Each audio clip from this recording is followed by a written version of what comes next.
আমাদের কাছে একটা বিশেষ মাস, কারণ এই মাসেই প্রভু তার শেষকালীন প্রেরিতকে এই পৃথিবীতে পাঠিয়েছিলেন। এটা তার জন্মের মাস।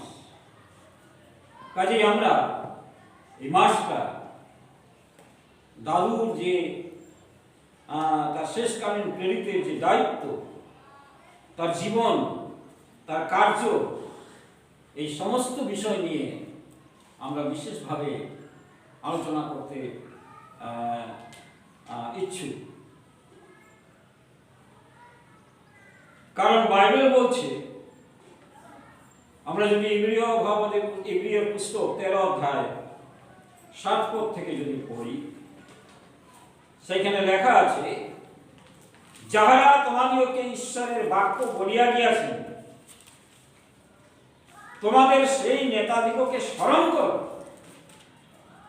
এবং তাহাদের আচরণে শেষ গতি আলোচনা করিতে করিতে তাহাদের বিশ্বাসের অনুকারী হও। যীশুখ্রিস্ট কল্ল ও অদ্য এবং অনন্তকাল যে সেই আছেন। আবার 17 পদে আছে, তোমরা তোমাদের নেতাদিগের আজ্ঞাগ্রাহী ও বশীভূত হও, কারণ নিকাশ দিতে হইবে বলিয়া তাহারা তোমাদের প্রাণের নিমিত্ত প্রহরী কার্য করিতেছেন, যেন তাহারা আনন্দপূর্বক সেই কার্য করেন, আত্মস্বপূর্বক না করেন, কেননা ইহা তোমাদের পক্ষে মঙ্গলজনক। যাহারা তোমাদিগকে ঈশ্বরের বাক্য বলিয়া গিয়াছেন, আমাদেরকে ঈশ্বরের বাক্য, ঈশ্বরের বিষয় বলে গেছেন। কে বলে গেছে?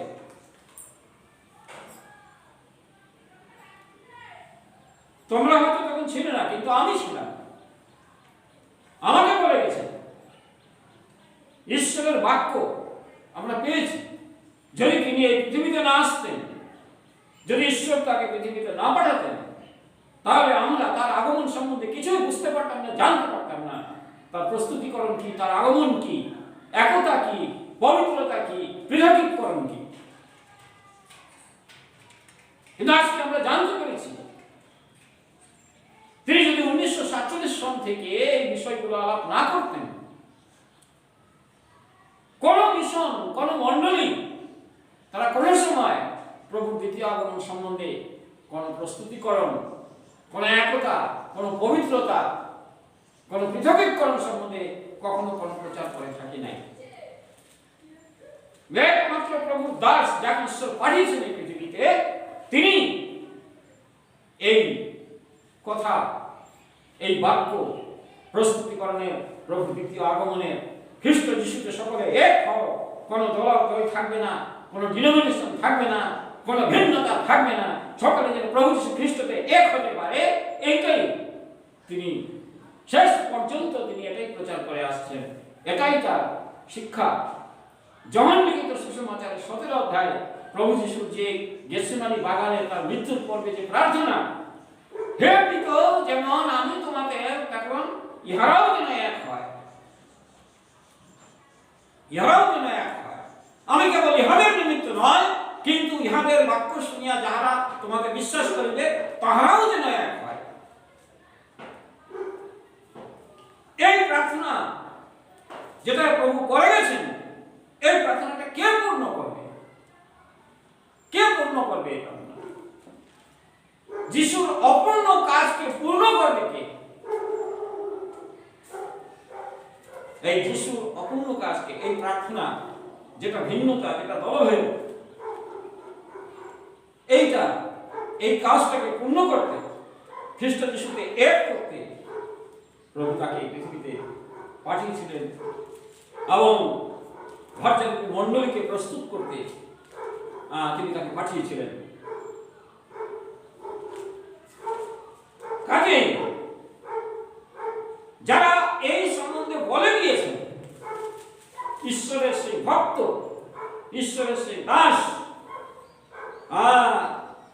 সেই নেতাদিওকে, আমাদের যে নেতারা ছিলেন, যারা সহভাগিতার মধ্যে ছিলেন তাদেরকে স্মরণ করো এবং তাদের আচরণ শেষ গতি আলোচনা করিতে করিতে তাহাদের বিশ্বাসের অনুকারী হও। তারা যেমন ঈশ্বরকে বিশ্বাস করতেন, তারা যেমন ঈশ্বরের সঙ্গে গমনাগমন করতেন, তারা তাদের জীবনের সম্পর্ক যেমন ঈশ্বরের সঙ্গে রেখেছিলেন, খাওয়া নিদ্রা ঘুম এই সমস্ত কিছু ভুলে গিয়ে শরীরের রক্ত জল করে দিয়ে তারা যে প্রভুর জন্য কি প্রাণপাত করে গেছেন,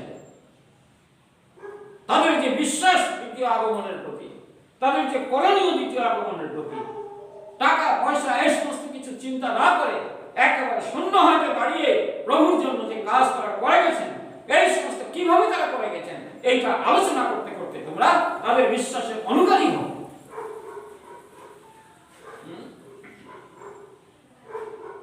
করিতে করিতে তাদের বিশ্বাসের অনুগামী হও। আর আমি সেই দিকেই লক্ষ্য রেখে তাদের বিশ্বাসের অনুগামী হওয়ার জন্য প্রাণপাত চেষ্টা করে আসছে। অনেক মিশন, অনেক সংস্থা, অনেক গ্রুপ তাদের কাছ থেকে অফার এসেছে, কিন্তু না, ঈশ্বরের একটাই বাক্য, মথির সুসমাচার 6:33, তোমরা আমার রাজ্য ধার্মিকতার বিষয়ে চিন্তা করো, তাহলে ওই সব বস্তু যার জন্য জগৎ খামচাখামচি, মারামারি, ছিনাছিনি, দলভেদ, ভিন্নতা যেগুলো হয়ে যাচ্ছে, সেই দিকে নয়, প্রভুর উপরে নির্ভর করে। তিনি প্রধান, তিনি দেবেন, তার রাজ্য ধার্মিকতা তিনি নিজে প্রতিজ্ঞা করেছেন, ওই সকল বস্তু তোমাদেরকে দেওয়া যাবে।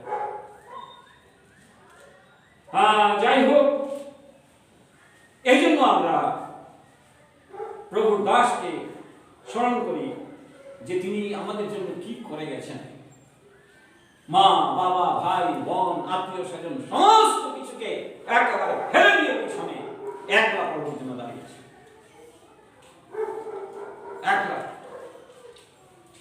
কাজে তার আদর্শ, তার শিক্ষা, তার জীবন, তার কর্ম, তার উঠা বসা, আসা যাওয়া, চিন্তা ভাবনা, এইগুলোই মনের মধ্যে সব সময় আলোড়িত হচ্ছে। এইগুলোই যদি মনের মধ্যে মানুষের যারা সহভাগিতা ছিল তাদের মনে যদি এই সমস্ত আলোড়ন হয়, তারা কোন সময় অন্য মণ্ডলী থেকে যুক্ত হতে পারে না, কোন সময় পারে না। সহভাগিতার যে স্তম্ভ, সহভাগিতার যে ভিত্তিমূল কিসের উপরে দাঁড়িয়ে আছে? টাকার উপরে নয়। সহভাগিতার ভিত্তিমূল দাঁড়িয়ে আছে প্রভুর উপর।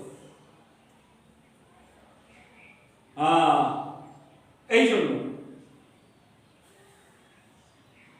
একটা সাধারণ সিম্পল,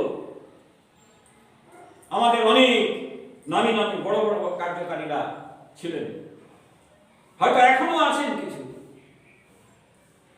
কিন্তু আজকে আমরা যা দেখছি যে সহভাগিতার মধ্যে কি হচ্ছে, সহভাগিতা আজকে দুভাগে বিভক্ত হয়ে গেছে। তারা ওই জায়গা, ওই দেবগ্রাম, ওইখানে জমি, এই সমস্ত নিয়ে তারা খামচাখামচি, কেস খামারি এই সমস্ত সব করছে। একজন 8 জনের প্রচার করছে, তার পাশে আরেকজন 8 জনের প্রচার করছে। একজন উৎসর্গ করছে 8 জনে নিজেদেরকে প্রভুর কাছে, আরেক দল তারাও নিজেকে 8 জনে উৎসর্গ করছে। ওরাও লিখছে যে we are all one in Christ church fellowship, এরাও বলছে we are all one in Christ church fellowship. তাহলে প্রভু কাদের গ্রহণ করবেন, কাদের অ্যাকসেপ্ট করবেন, কাদের উৎসর্গীকরণ তিনি গ্রাহ্য করবেন? কারণ তার বাক্য বলছে, যদি তোমার উৎসর্গিত হওয়ার পূর্বে, নৈবেদ্য উৎসর্গ করার পূর্বে যদি তোমার মনে পড়ে যে কারোর বিরুদ্ধে তোমার কিছু আছে, তাহলে তোমরা যাও, তার কাছে যাও। তারা নিজেদের মধ্যে মীমাংসা না করে তারা একটা তৈরি করেছিল, এরা একটা তৈরি করেছে। যদি খ্রিস্টীয় মনোভাব মানুষের কাছে থাকে, সেইখানে নততা আসবে, সেইখানে নম্রতা আসবে, সেইখানে ক্ষমা আসবে, সেইখানে প্রেম আসবে। সেখানে সমস্যা থাকতে পারে না, সেখানে সব সমাধান হবে।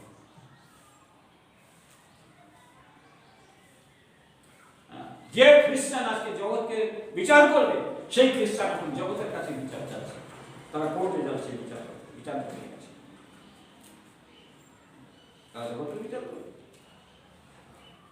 সাধু পৌল বলেছেন আমরা সর্বদূতের বিচার করি।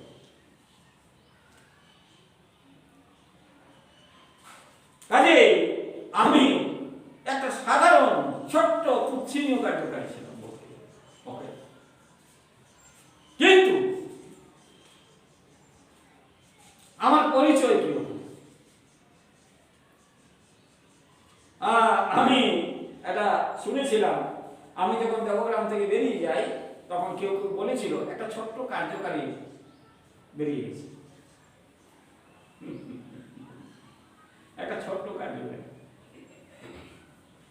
তার জন্য আমার কোনো দুঃখ হয়নি। ছোট্ট কার্যকারীটা বলাটাই এটা আনন্দের বিষয় হয়েছে, কারণ যখনই ছোট্ট কার্যকারী হবে তখন ঈশ্বর তাকে উপরে তুলবে।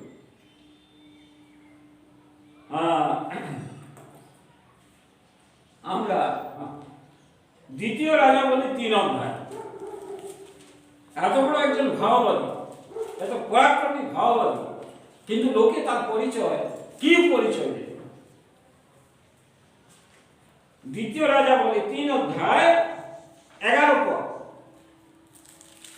কিন্তু দিহসাগর কহিলেন, সদাপ্রভু কোন ভাওবাদী কি এখানে নাই যে তাহার দ্বারা আমরা সদাপ্রভুর কাছে অন্বেষণ করিতে পারি? ইসরায়েল রাজের দাসগণের মধ্যে একজন উত্তর করিয়া কহিল, শাফটের পুত্র যে ইলিশায় এলিয়ার হাতের উপর জল ঢালিতেন তিনি এখানে আছেন। ইলিশায়ের পরিচয়টা কি? যে শাফটের পুত্র ইলিশায়, যিনি এলিয়ার হাতের উপরে কি করতেন? জল ঢালতেন। কেন হাতের উপরে জল ঢালতেন? কেন তার হাতের উপরে জল ঢালতেন?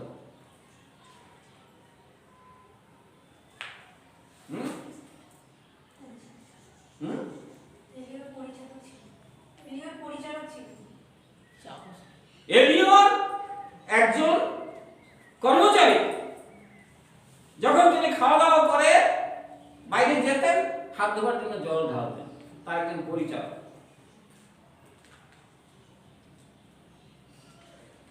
তার পরিচয়টা কি?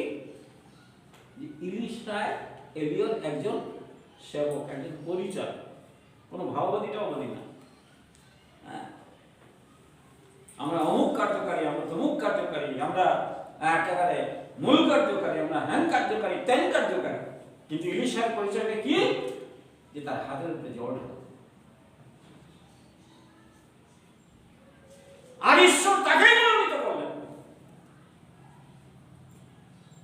আর ঈশ্বর তাকেই মনোনীত করলেন, তাকেই অভিষিক্ত করলেন এলিয়র পদে, এলিয়র জায়গাতে। ঈশ্বর এলিয়কে বললেন, তুমি যাও শাফাতের পুত্র ইলিশাকে কি করো? তাকে তোমার পদে অভিষেক করো। তার অভিষেকটা একটা অদ্ভুত অভিষেক ছিল। কি করে তাকে অভিষেক করা হয়েছিল তোমরা পড়েছো এটা? ইলিশার অভিষেকটা কিরকম ছিল? অদ্ভুত অভিষেক ছিল তার। আমরা প্রথম রাজাবলী 19 অধ্যায়, এইখানে ঈশ্বর এলিয়কে কিছু আদেশ দিলেন। আমরা 13-14 পদ থেকে 13 থেকে পড়ি। আর দেখো তাহার প্রতি এই বাণী হইল, এলিয় তুমি এখানে কি করিতেছ? তিনি কহিলেন, আমি বাহিনীগণের ঈশ্বর সদাপ্রভুর পক্ষে অতিশয় উদ্যোগী হইয়াছি, কেননা ইসরায়েল সন্তানগণ তোমার নিয়ম ত্যাগ করিয়াছে, তোমার যজ্ঞবেদী সকল উৎপাটন করিয়াছে ও তোমার ভাওবাদীগণকে খড়গ দ্বারা বধ করিয়াছে, আর আমি কেবল একা, আমি অবশিষ্ট রহিলাম, আর তাহারা আমার প্রাণ লইতে চেষ্টা করিতেছে। তখন সদাপ্রভু তাহাকে কহিলেন, তুমি যাও, আপন পথে ফিরিয়া দর্মেশকের প্রান্তরে গমন করো, পরে গিয়া হোসায়েলকে অরামের উপরে রাজপদে অভিষেক করো, এবং নিমশির পুত্র জেহুকে ইসরায়েলের উপরে রাজপদে অভিষেক করো, আর তোমার পদে ভাওবাদী হইবার জন্য আবেল মহল নিবাসী শাফটের পুত্র এলিশাকে অভিষেক করো। কাকে রাজপদে অভিষেক করা হবে, কাকে ভাওবাদীর পদে অভিষেক করা হবে, এলিওর পরিবর্তে ঈশ্বর এলিওকে সেটা বলে দেন। এলিও তাকে কিভাবে অভিষেক করলেন? আমরা জানি রাজা দাউদের অভিষেক কিরকম ছিল, মাথায় তেল ঢেলে সময় ভাওবাদী তাকে অভিষেক করেছে। কিন্তু এলিশার অভিষেকটা কিরকম 19 পদ থেকে পড়ি। পরে তিনি তথা হইতে গিয়া শাফটের পুত্র এলিশার দেখা পাইলেন। সেই সময়ে তিনি হাল বাহিতেছিলেন, 12 জোড়া বলদ তার অগ্রে অগ্রে ছিল। কাজে সে একটা চাষার ছিল, চাষবাসের কাজ করত। 12 জোড়া বলদ তার অগ্রে অগ্রে ছিল এবং শেষ জোড়ার সহিত তিনি আপনি ছিলেন। এলিও তাহার নিকট পর্যন্ত অগ্রসর হইয়া আপনার শাল তাহার গাত্রে ফেলিয়া দিলেন। তাহাতে তিনি বলদ সকল ত্যাগ করিয়া এলিওর পশ্চাতে পশ্চাতে দৌড়িয়া গিয়া তাহাকে কহিলেন, বিনয় করে অনুমতি দিউন, আমি আপন মাতা পিতাকে চুম্বন করিয়া আসি, পরে আপনার পশ্চাৎগামী হইব। তিনি তাহাকে কহিলেন, তুমি ফিরিয়া যাও, বলো দেখি আমি তোমার প্রতি কি করিলাম।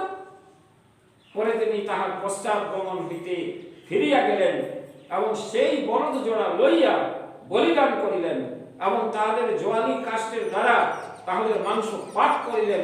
পরে লোকদিওকে দিলে তাহারা ভোজন করিলেন। তখন তিনি উঠিয়া এলিওর পশ্চাৎগামী হইলেন ও তাহার পরিচর্যা করিতে লাগিলেন। এই তো তার অভিষেক, এই হচ্ছে তার আহ্বান। এলিও তাকে গিয়ে বলে না, এলিশা তুমি চলে আসো, তোমার হাল ডাল ছেড়ে দাও, তুমি চলে আসো, ঈশ্বর তোমাকে ভাওবাদী পদে অভিষেক করছেন, ঈশ্বর তোমাকে আহ্বান করছেন, তুমি চলে আসো। এই কথা এলিও বলেনি। এলিও কেবলমাত্র তার গায়ের শালটা নিয়ে এলিশার উপরে ফেলেছেন। আর একেবারে এলিশা তখন ছুটে এসে বলছে যে আমাকে একটু অনুমতি দিন, আমি আমার বাড়িতে গিয়ে আমার মা বাবার কাছে একটু তাদেরকে আদর যত্ন করে একটু চুম্বন করে তারপরে ফিরে আসি। এলিও বললো, আমি তোমার প্রতি কি করেছি? তোমাকে তো কিছু বলি নাই, তুমি আমার পশ্চাৎ আইসো, তুমি এগুলো ছেড়ে দাও, তুমি মা বাবাকে ছেড়ে দাও, এগুলো তো বলি নাই, তোমাকে তো বলি নাই, তুমি যেখানে ইচ্ছে যেতে পারো, তুমি যেখানে ইচ্ছে যেতে পারো। তার ব্যক্তিগত স্বাধীনতা দিয়েছেন। তোমাকে তো আমি আহ্বান করিনি, তোমাকে বলি নাই তুমি সমস্ত কিছু ছেড়ে দিয়ে আমার পশ্চাৎ আসো।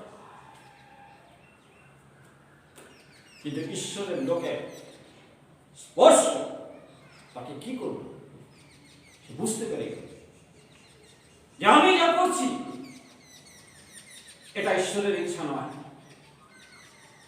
এটা ঈশ্বরের সংকল্প নয়। উনি একজন ভাওবাদী, উনার মতো আমাকে দাঁড়াতে হবে, উনার মতো আমি নিজেকে তৈরি করব। কাজে মা বাবা চাকর বাকর অনেক জমি অনেক গরু বাড়ি তার আছে, গরু আছে, 12 জোড়া বলো সে তার আগে আগে চলতো, মানে বিরাট জমিদারের ছেলের মতো 12 জোড়া বলা হাল চাষ করছে, 12 জোড়া বড় নিয়ে তার চাকর বাকররা। সবের শেষে তিনি ছিলেন। তিনি ওগুলো দেখলেন না যে আমি এলিও চলে গেলে আমার এই ক্ষেত চাষ হবে কি করে, আমার এগুলো হবে কি করে, এই হাতে জোড়া বলদকে দেখবে। তিনি দৌড়ে গেলেন, তিনি বাড়িতে গিয়ে তার মা বাবাকে চুম্বন করেন, এটা বাইবেলে লেখা। তিনি কি করলেন?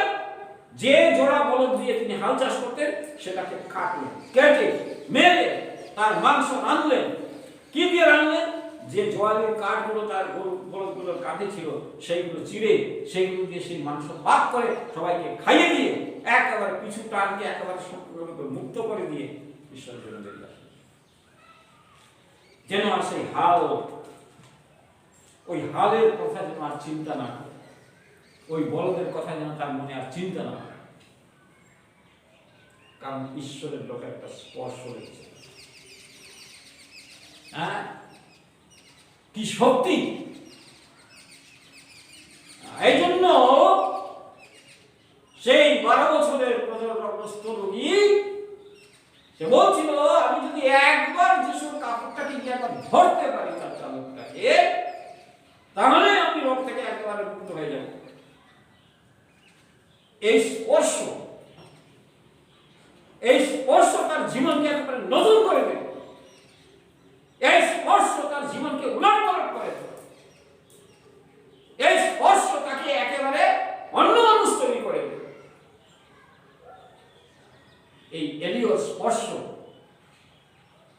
ইলিশাকে একেবারে অন্য ইলিশায় তৈরি করে,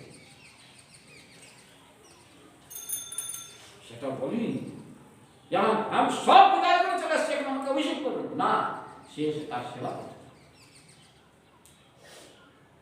সে এসে তার পরিচর্যা করতে থাকবে।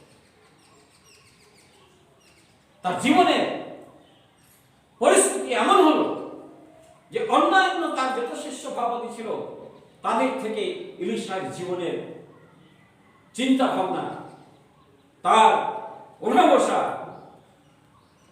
তার কাজকর্ম অন্যান্য শিষ্য ভাবাদী থেকে একেবারে অন্যরকম ছিল। এই জন্য সে যখন জানতে পারলো যে এলিয়াকে আমার গুরুকে ঈশ্বর তুলে নেবেন, তখন তার পিছন সে ছাড়েনি, অন্যান্যরা ছেড়ে দিয়েছে, অন্যান্যরা জায়গায় জায়গায় থেকে গেছে, কিন্তু সে শেষ পর্যন্ত গেছে।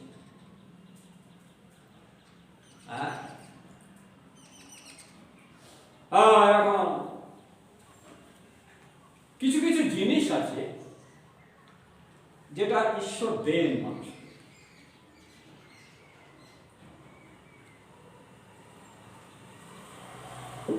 কাদেরকে দেন?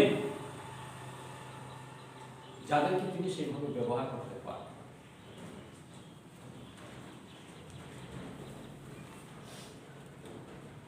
বাইবেলের মধ্যে এরকম কিছু ভক্তের জীবন আছে,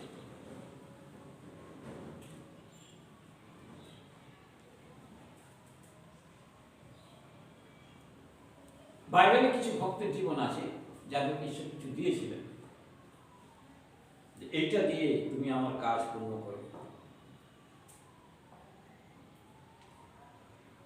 ইলিশা ঈশ্বরের কাছে কি এলিয়ার কাছে কি চেয়েছিল? তার আত্মার দ্বিগুণ শক্তি, কিন্তু আদৌ সেটা নয়। তার আত্মার দ্বিগুণ শক্তি মানে কি? যে আপনার যে কাজটা অপূর্ণ রয়ে গেছে সেই কাজটাকে যেন আমি পুরা করতে পারি। যে শক্তি নিয়ে, যে বল নিয়ে আপনি কাজ করেছিলেন, সেই শক্তি বল দিয়ে সেই কাজটা আপনি পুরো করতে পারছেন না, সেটা এই জন্য আমাকে সেই শক্তিটা দিন যেন আমি আপনার কাজটা পুরো করতে পারি।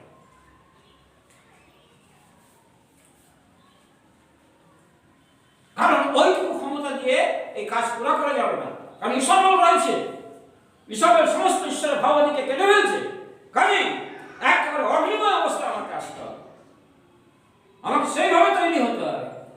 এই জন্য আপনার আত্মার দ্বিগুণ পাওয়ার, দ্বিগুণ ক্ষমতা, দ্বিগুণ শক্তি আমি চাই।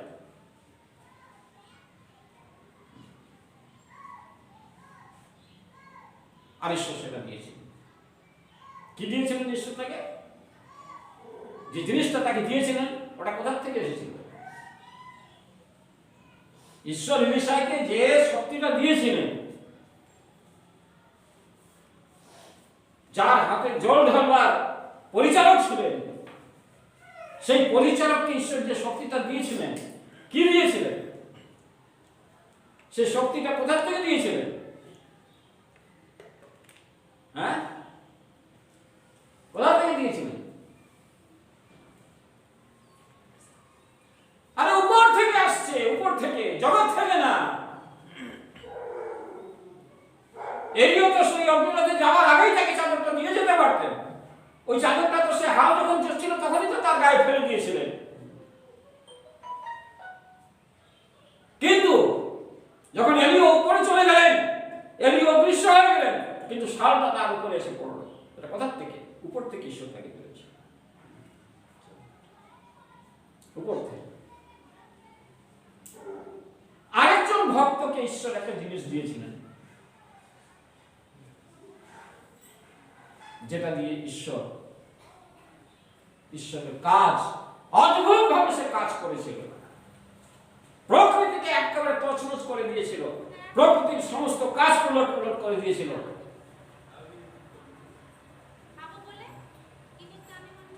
আর সেই কাজ করবার জন্য, তার মনোনীত জাতিকে একেবারে রক্ষা করবার জন্য, তার মনোনীত জাতিদের পরিচর্যা করবার জন্য, তার মনোনীত জাতিকে স্বর্গীয় প্রণালী নিয়ে প্রবেশ করার জন্য ঈশ্বর তাকে একটা জিনিস দিয়েছিলেন। সেটা কি? কে? বলো বলো, আমি তো জিজ্ঞেস করছি। হ্যাঁ, মসি মসি কি দিয়েছিলেন ঈশ্বরটাকে? লাঠি। কোথা থেকে দিয়েছিলেন? হ্যাঁ বলো, মসিকে লাঠি দিয়েছিলেন কেন? মসির কাছে লাঠি ছিল না? উনি তো মেষ চলাতেন। হ্যাঁ, বাইবেল থেকে দেখাও, আমাকে প্রমাণ করে দেখাও, বাইবেল থেকে দেখাও, মুখে বলে দিলে হবে না। আমি তো হিংস দিয়ে দিলাম।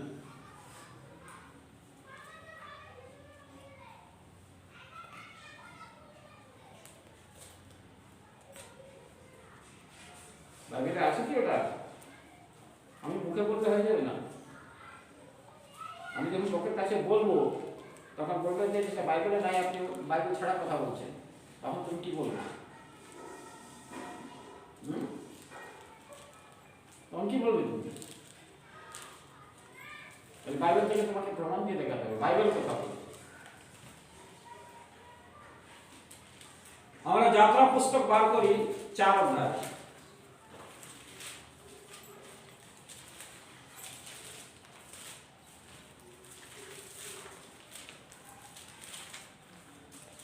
মসিকে যখন ঈশ্বর নিয়োগ করেন, মিশরে যখন রাজা ফিরৌনের কাছে তিনি পাঠালেন ইসরায়েল জাতিদেরকে মুক্ত করার জন্য, তখন মসি ঈশ্বরের সাথে কিছু তর্কাতর্কি করেছেন। আমি পারবো না, আমার দ্বারা এই কাজ হবে না, লোকে যদি বলে তুমি কে, হ্যাঁ তখন আমি কি বলবো, কে তোমাকে পাঠিয়েছে, আমি কার নাম দেব? এইভাবে ঈশ্বরের সঙ্গে সে কথাবার্তা বলছে। ঈশ্বর আবার বলছেন যে না, আমার তোমাকে প্রয়োজন, তোমাকেই পাঠাবো। সে বলছে না, আমি ভালো কথা বলতে পারি না, আমি তোতলা বাটপটু নই। তখন ঈশ্বরের ক্রোধ প্রজ্বলিত হলো, তিনি বললেন আমি, তুমি ঈশ্বর স্বরূপ হবে, তোমার মুখ স্বরূপ আমি হারুনকে করব। এই 4 অধ্যায় 16 পদে দেখি, তোমার পরিবর্তে সে লোকদের কাছে বক্তা হইবে, মসিকে বলছেন ঈশ্বর হারুনের বিষয়ে। ফলত সে তোমার মুখ স্বরূপ হইবে এবং তুমি তাহার ঈশ্বর স্বরূপ হইবে। আর তুমি এই যষ্টি হস্তে করিবে, ইহার দ্বারাই তোমাকে সেই সকল চিহ্ন কার্য করিতে হইবে।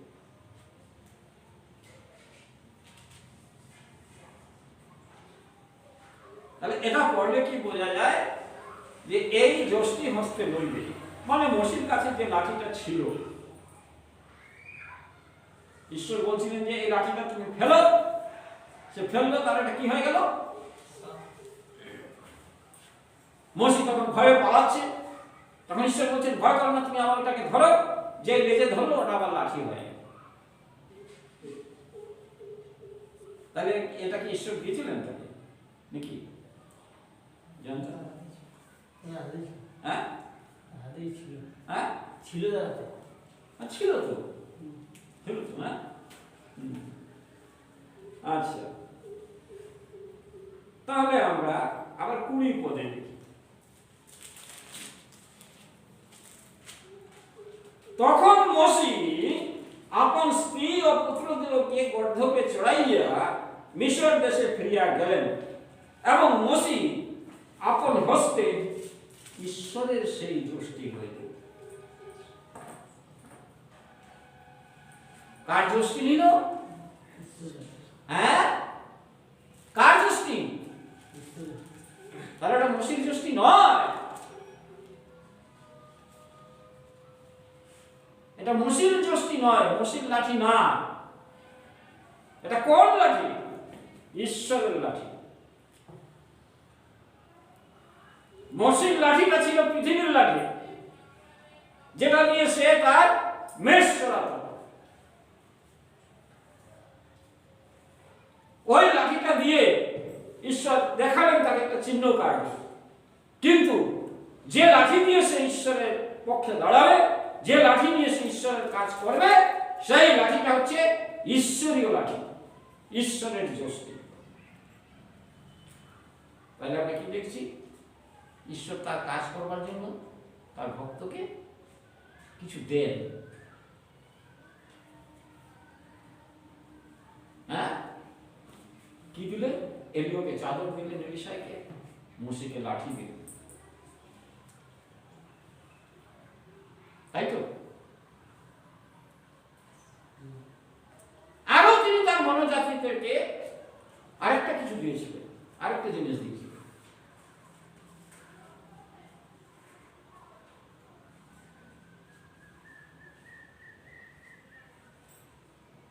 তার মনোনীত জাতিদের তিনি আরেকটা জিনিস দিয়েছিলেন।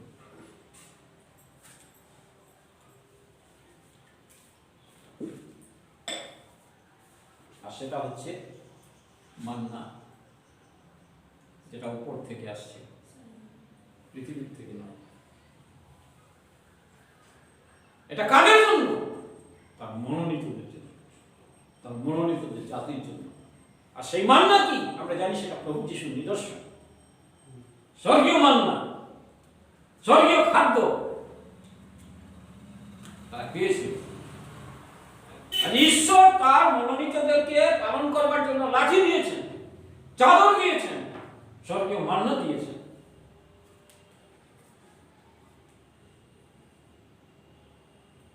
আর এইগুলোই নিয়ম সিন্ধুকের মধ্যে ছিল, থাকতো।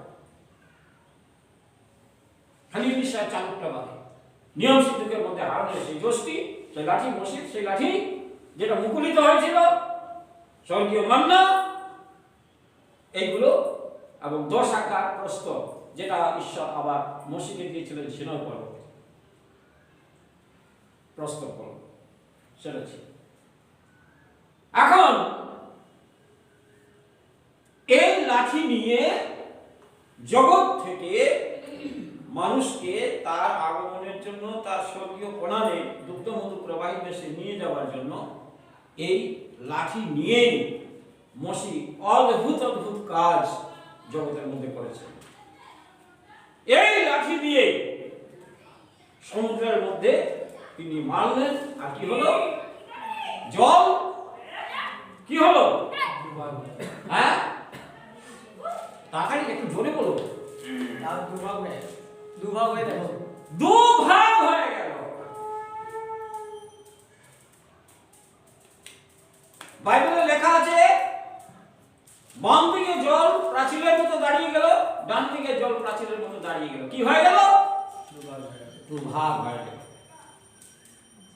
দুভাগ না হলে, ওই জলটা দুভাগ না হলে ইসরায়েল জাতিরা, মনোনীত জাতিরা, তারা একেবারে মিশর পরিত্যাগ করে ওই পারে যাওয়া, মানে নতুন জীবনে প্রবেশ করা তাদের পক্ষে কঠিন হতো। এই দুভাগ হয়ে যাওয়াটাই হচ্ছে, ইলিশাই বলছিলেন যে তোমার আত্মার দ্বিগুণ দুভাগ। ঈশ্বরের কার্যকে যদি পূর্ণ করতে হয়, তাহলে তার দ্বিগুণ শক্তি লাগবে, 2 ভাগ করে দিতে হবে। এই জন্য আজকে সহভাগিতা কমিশন 2 ভাগ দিব, মধ্যখান দিয়ে তার মনোনীত যাত্রা করে। আর আমরা জানি যে জলকে ঈশ্বরের বাক্যের সঙ্গে তুলনা করা হয়েছে। ইফেসীয় 5:26 পড়ে দেখো, একটু ভালো দেখো, পড়ো। যেন তিনি জল স্নান দ্বারা বাক্যে তাহাকে শুচি করিয়া পবিত্র করেন। হ্যাঁ, পড়ো। হ্যাঁ, যেন তিনি বাক্যের জলস্নান দ্বারা, তাই তো? হ্যাঁ, শুধু জলস্নান। হ্যাঁ, শুধু জলস্নান দ্বারা। হ্যাঁ, তারপরে বাক্যে তাহাকে, তাইলে বাক্য রয়েছে তো? হ্যাঁ, বাক্য পড়েছে। যেন তিনি জলস্নান দ্বারা বাক্যে তাহাকে শুচি করিয়া করেন, পবিত্র করেন। তাইলে ঈশ্বরের বাক্যটা হচ্ছে জল। নিকোদিমকে ঈশ্বর বলছিলেন, প্রভু যিশু বলছিলেন, তুমি জল আর আত্মার দ্বারা জন্মগ্রহণ না করার মতো স্বর্গরাজ্যে প্রবেশ করতে পারবে না। জল আর আত্মার দ্বারা, মানে বাক্য এবং পবিত্র আত্মা। কাজেই এখানে ঈশ্বরের বাক্যটাকে জলের সঙ্গে তুলনা করা হয়েছে, কারণ যিশু নিজেও বলছেন, আমি সেই জল, যা পান করলে আর পিপাসা পাইবে না।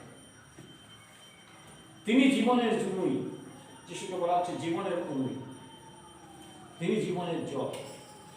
এই জন্য যিশুর কাছে সেই জল আছে, মানে যিশুর কাছে সেই বাক্য আছে, ঈশ্বরের বাক্য, যে ঈশ্বরের বাক্য সবসময় তিনি বলতেন।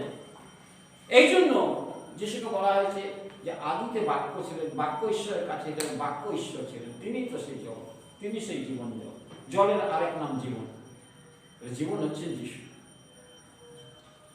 এখন আমরা আসি বিচার কর্তৃগণের পুস্তক 7 অধ্যায়।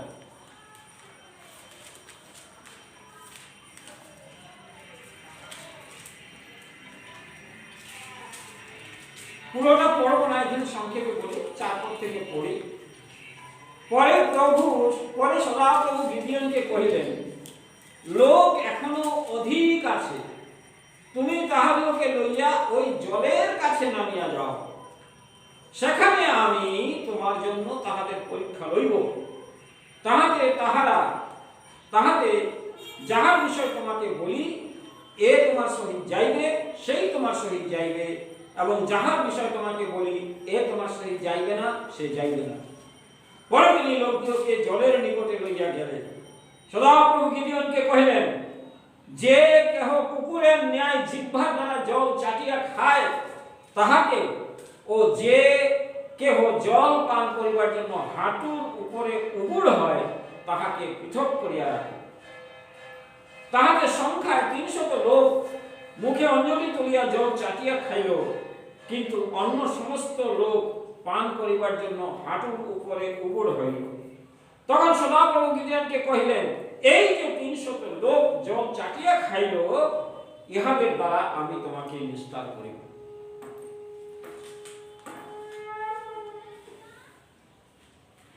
তাইলে এইটার সঙ্গে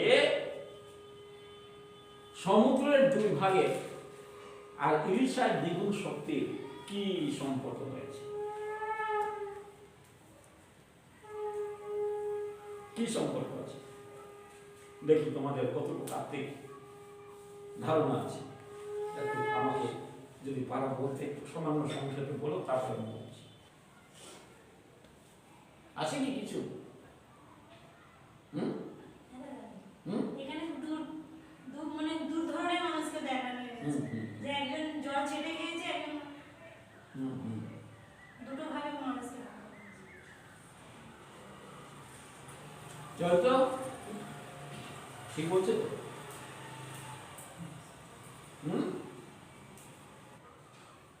আবার না কিছু বলো, বলো বুঝতে পারছি না।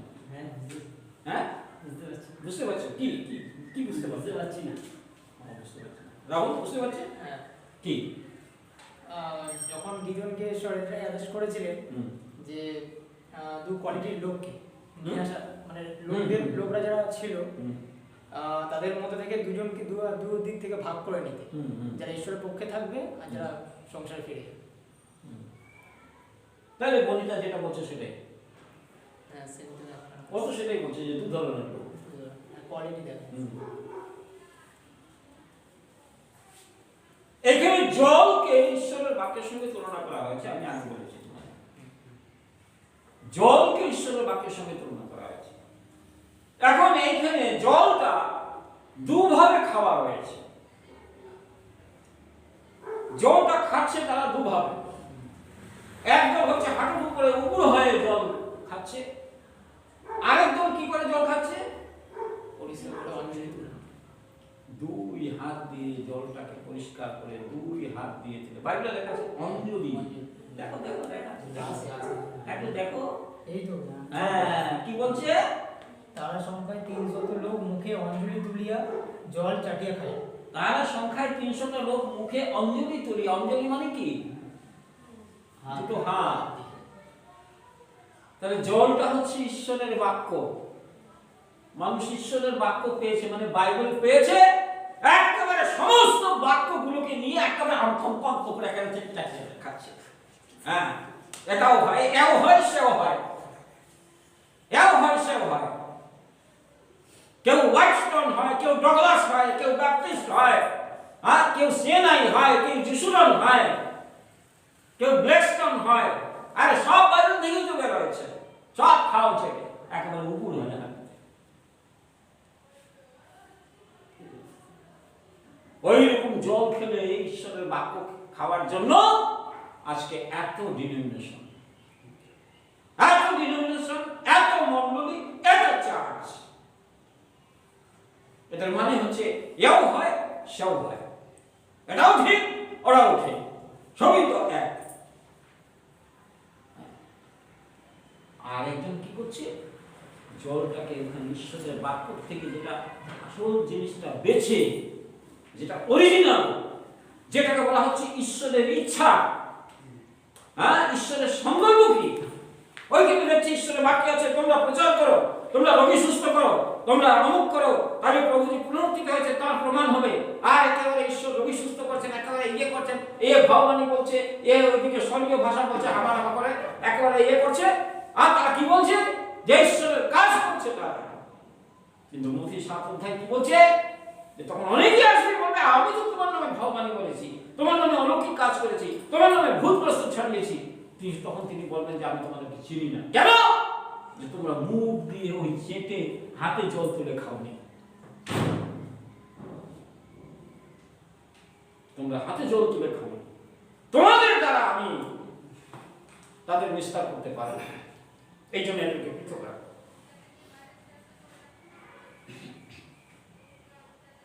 কাজে এইখানে দুটো হাতের প্রয়োজন আছে। এই দুটো হাত হচ্ছে আত্মার দ্বিগুণ শক্তি। ইলিশায় ঈশ্বরের কাছে চেয়েছিলেন এই দুটো হাত দিয়ে সব পরিষ্কার করে আমি ঈশ্বরের কাজ করব, যেটা অসম্পূর্ণ ওটাকে পূর্ণ করব। এলিয়র যে কাজটা অসম্পূর্ণ ছিল সেটাকে পূর্ণ করবার জন্য সে তার আত্মার দ্বিগুণ শক্তি চেয়েছে।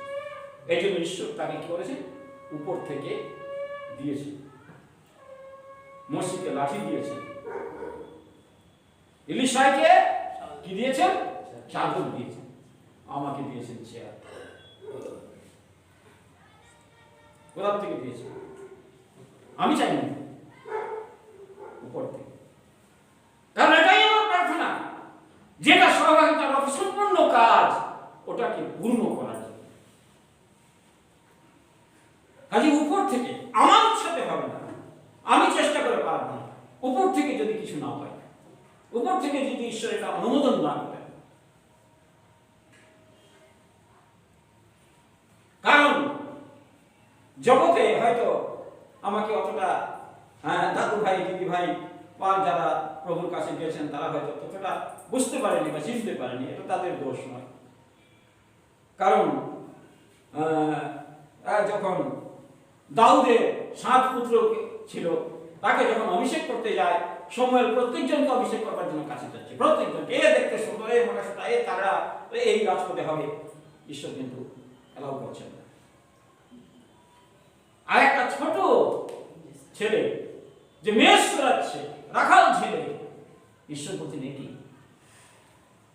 ঈশ্বর বলছেন একই। এলিয়র পদে অভিষেক করা হলো কাকে, যে হাতে জল ঢালছে,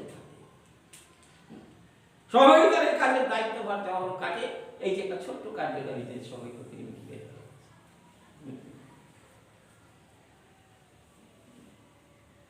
মানুষ বুঝতে পারছে না। দেবগ্রাম, দেবগ্রাম মানে কি, যেটাকে বলে দেবালয়।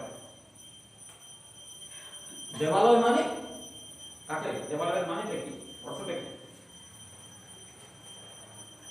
হ্যাঁ,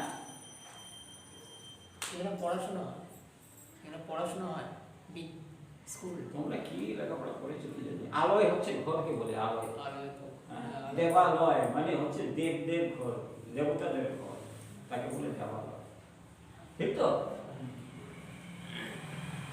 দেবালয় মানে দেবতাদের থাকবার জায়গা, থাকবার স্থান। দেবতা হচ্ছে একটা রবীন্দ্রনাথের ভাষাতে দেবালয়, দেব হচ্ছেন ঈশ্বর, ঈশ্বররা যেখানে থাকে সেটাকে বলে দেবালয়। দেবালয়টা কোথায় আছে? কোথায় আছে দেবালয়? দেবালয় কোথায় আছে? ওইখানে আছে, ওইখানে যেখানে ঈশ্বর আছেন, যেখানে পিতা পুত্র পবিত্র আত্মা আছেন, যেখানে দাদু দিদি ভাই সুনীলদা এরা রয়েছেন, সেই দেবালয়, ওইটাই হচ্ছে দেবগ্রাম, এটা নয়।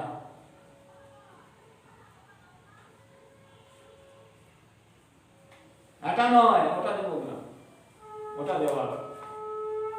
এটা তো জগতে, এটা ধ্বংস হয়ে যাবে, বিনাশ হয়ে যাবে, ওইটাকে কামড়ে ধরে রেখেছে। আর দেবালয় তো ওখানে চলে গেছে যেখানে দাদু আছেন। যতদিন তিনি এখানে ছিলেন তাই সেইখানে দেবালয় ছিল। কারণ দাদু যখন এখানে ছিলেন তখন গুজরাট থেকে এক অদ্ভুত ভাবে একজন এসেছিল পরিবর্তিত হয়ে, মানে ওকে লাশ ঘরে রাখা হয়েছিল, মরে গেছিল বলে ওই লাশ ঘর থেকে বেরিয়ে চলে আসছে যিশুর নামে সুস্থ হয়।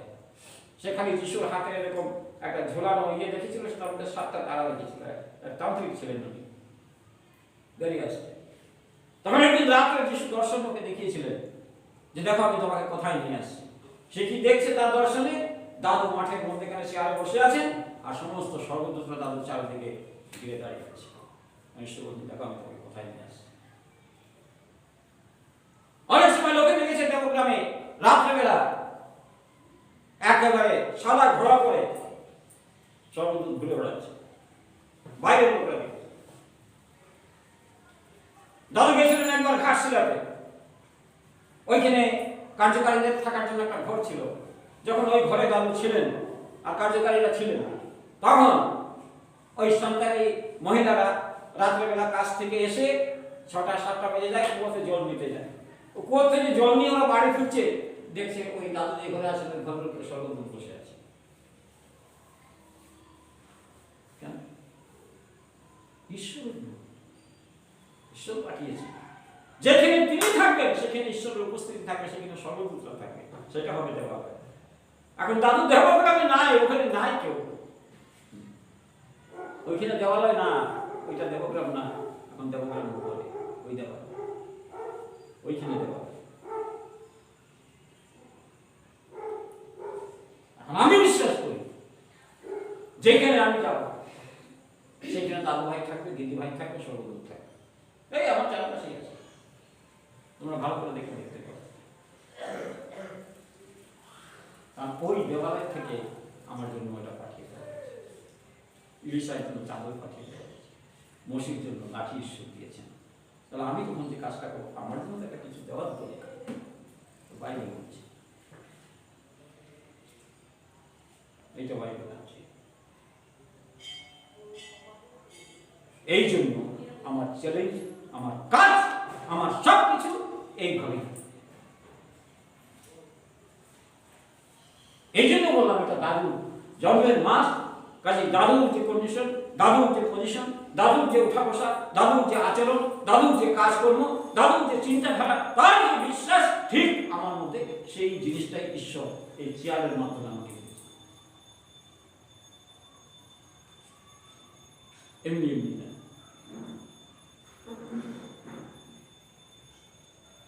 আমার আমি যদি মরি সেটা ঈশ্বরের হাতে, আর আমি যদি বাঁচি সেটা ঈশ্বরের হাতে।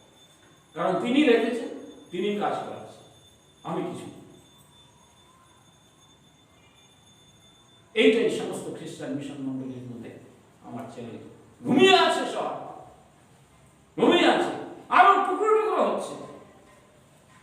যদি তারা সত্যিকারে প্রভুকে ভালোবাসে, সত্যিকারের ঈশ্বরকে জেনে থাকে, প্রভুকে জেনে থাকে, তারা আগুনকে ভেবে থাকে, তাহলে সমস্ত বিভেদ, সমস্ত দলভেদ, সমস্ত পৃথকতা, সমস্ত এই সমস্ত টাকা পয়সা, লোভ লালসা, এই সমস্ত কিছু একেবারে সব চলে যাবে, সব চলে যাবে, কিছু থাকবে না, এক হয়ে যাবে খ্রিস্ট মিশন।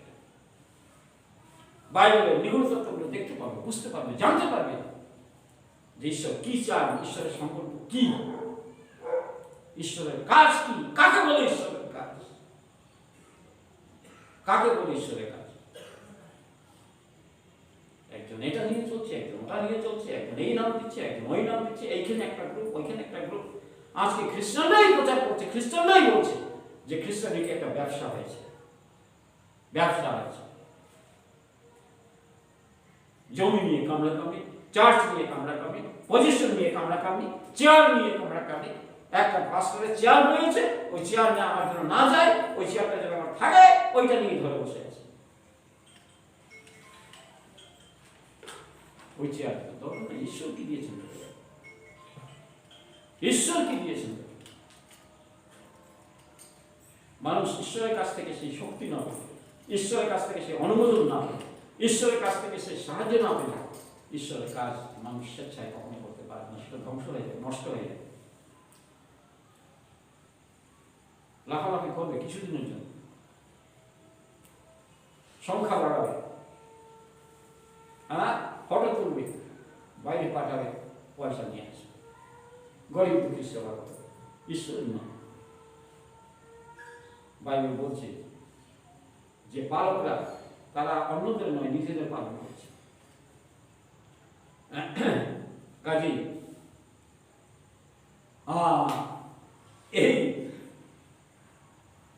এই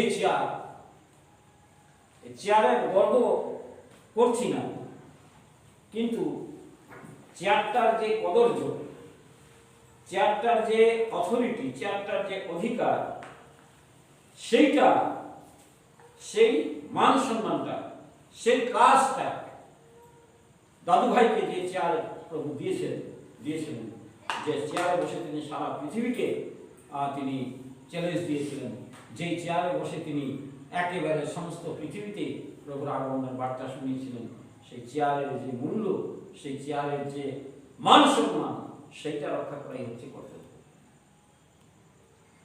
কাজে এই জন্য বলছে এই 72 অধ্যায় যে তোমরা তোমাদের নেতাদের শিক্ষা, তাদের আচরণ, তাদের কার্য আলোচনা করতে করতে তাদের বিশ্বাসের অনুকারী হও।